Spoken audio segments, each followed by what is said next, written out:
Nothing, but I think what this film I think basically shows, for those who haven't seen it, it's basically, it doesn't really have a plot. It's just a sort of collection of skits and sketches and music videos and things like that.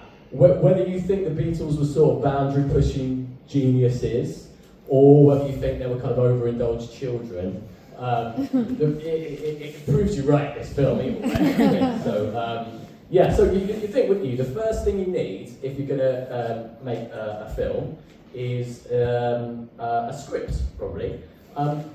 Magical Mystery Tour didn't have a script, it had this.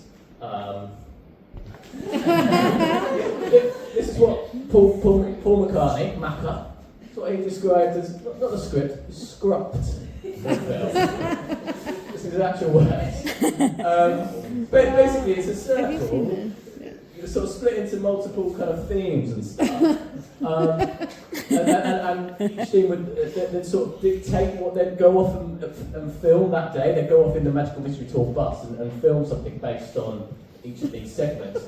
They're quite detailed at the start, but as it goes on, I mean, section number 4 is just a smiley face. Number 5 and 6 is just the word dreams. Number 7, stripper and band. Okay, we'll get to that later. That makes sense. The word lunch is just a big capital letter.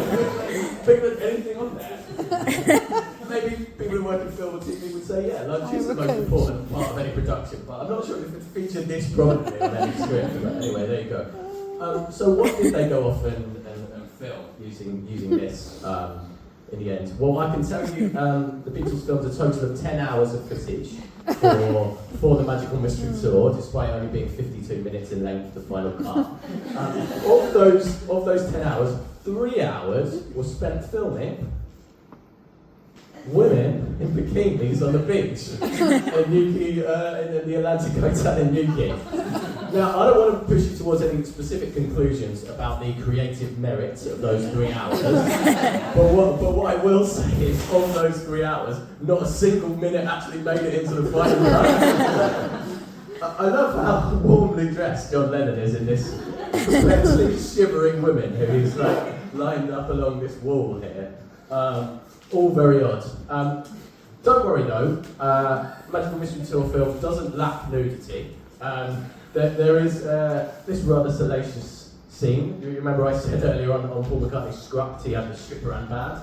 This band, the Bonzo's Doo-Wah band, something like that, they're a band that aren't the Beatles that managed to get one of their songs into this film somehow. I don't know how, I think they were just friends with them. But yeah, they basically performed this song, and this woman here performs a sort of striptease. She's ended up just having her modesty protected by this rather crude censored sign at the end. Yeah, all very technical. Now, you might be getting some negative ideas here, but with the bikini women, the striptease, is this a bit of a misogynistic, kind of leery kind of film? Don't worry, not just female nudity in this, there is also half-naked male wrestling on an airfield for some reason. It's really odd, this bit of the film. Loads of stuff like running and stuff happens on this airfield, and there's also now, I don't want to use any like insensitive terms here, but I think we can fairly describe these gentlemen as being of differing stature. I think that's fair to say. So, like I say, you've got your sexy kind of stripper woman, you've got your larger half-naked gentleman, you've got your little half-naked gentleman. I think that's all the main sexual preferences covered, really, isn't it? It's very progressive, really, isn't it? Okay, I'm going to move away from the nudity now.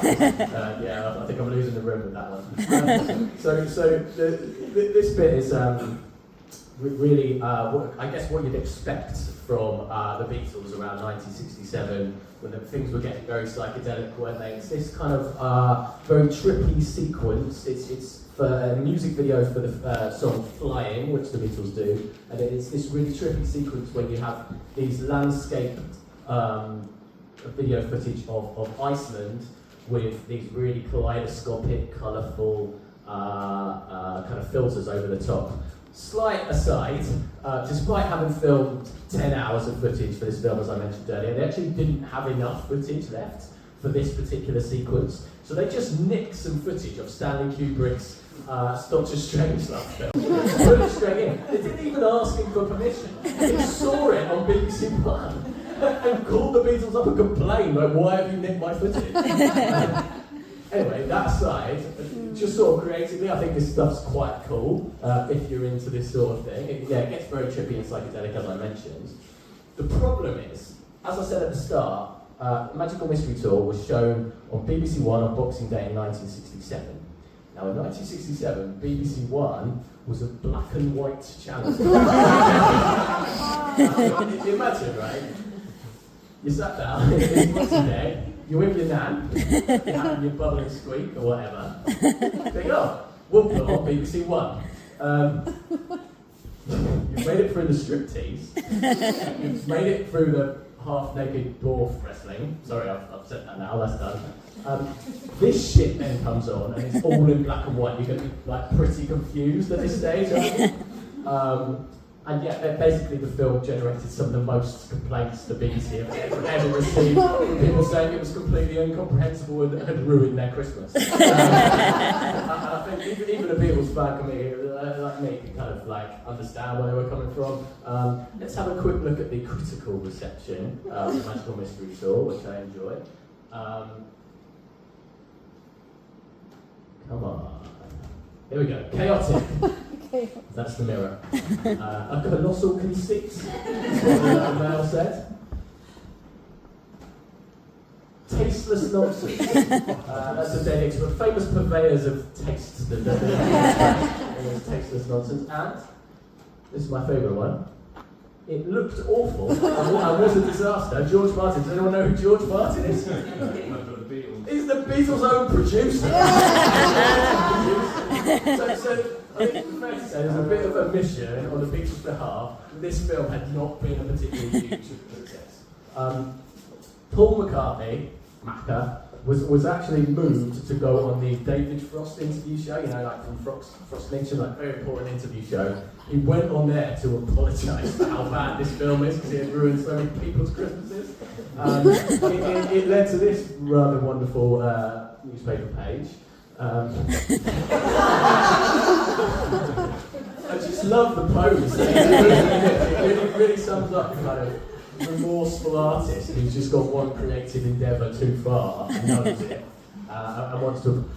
We're boobed. The word boob, not used enough as a verb these days. Definitely bring that back. My favourite bit about this page, though, is the little quote underneath here, where it says, "But the Queen's speech wasn't much gas." It was famously from Yorkshire. The Queen's speech was. He's trying to apologise to the BBC One audience for his confusing film. He's taking a passing shot at the Queen.